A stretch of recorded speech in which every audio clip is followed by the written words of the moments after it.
spun că este o onoare pentru mine să fac un pentru dumneavoastră. Sunteți o legendă, cel puțin pentru mine. Și vă spun bine ați venit în Irlanda. Nu știu dacă ați mai fost în Irlanda. Nu e prima dată, chiar niciodată n-am concurat în Irlanda. Sper să aveți ocazia să vizitați Irlanda. Sper ca mâine, da, să văd măcar după un sfert așa din... felicitări pentru performanța de astăzi. Nu știu dacă e una dintre cele mai mari performanțe ale dumneavoastră, dar cu siguranță face bine echipei României. Așa, ca titlu, da. Performanță, nu ca titlu.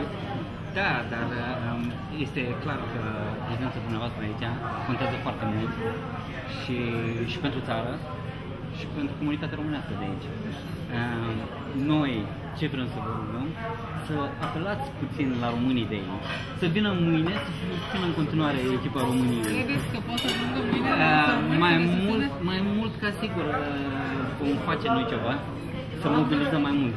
Din păcate, rușinea este a noastră că am aflat poate puțin mai târziu și nu ne-am mobilizat mai bine să promovăm evenimentul.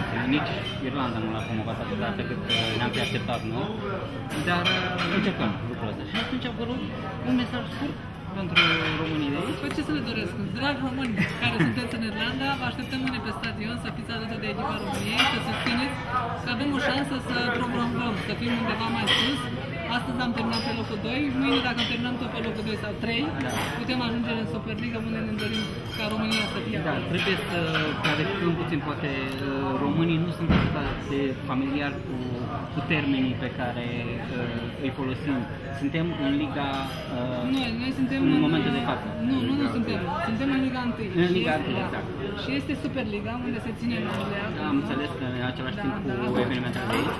Și noi mâine, dacă terminăm, echipa României termină pe locul 3, cel mai prost, adică să zicem așa să fie, să promovăm că la anul vom concura în Superliga. În Superliga, da. Primele 3 echipe urcă mai Adică să sperăm că România ajunge exact unde a mai fost și între buși.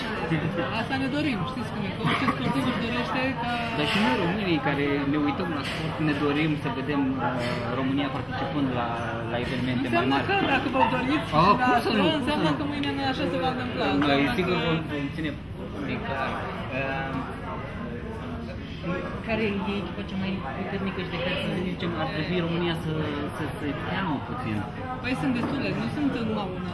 Noi mâine ne batem cu 12 echipe, cum ne-am bătut și astăzi. Adică 12 și cu noi, hai să zicem 11. Da. Cele mai tari?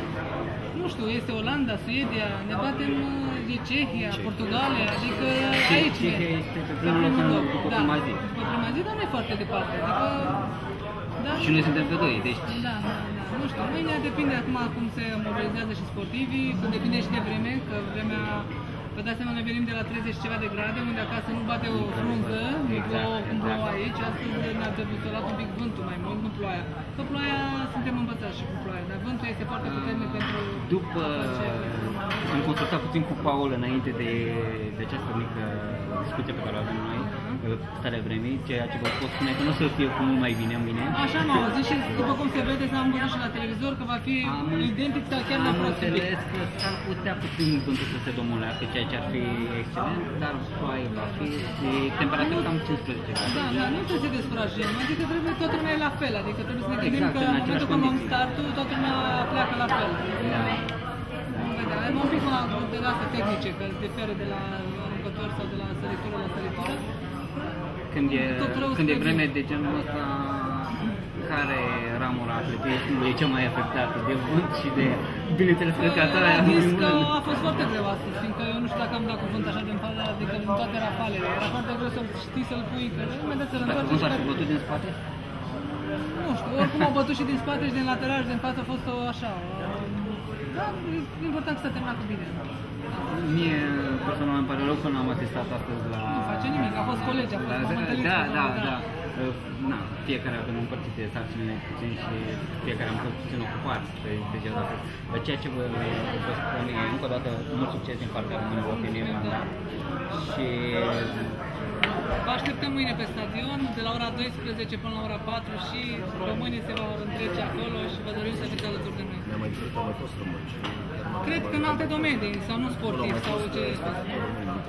Da? Da, mai Am fost, fost, am chiar am fost, făcut și eu cu o doamnă poze, am mai făcut cu un domn, m-a strigat și m-au așa. Încolo la un copil am dat autograf, adică mi-a plăcut, că chiar auzi și te strigă și... Asta ziceam și eu, să Este, da. E bine când te strigă.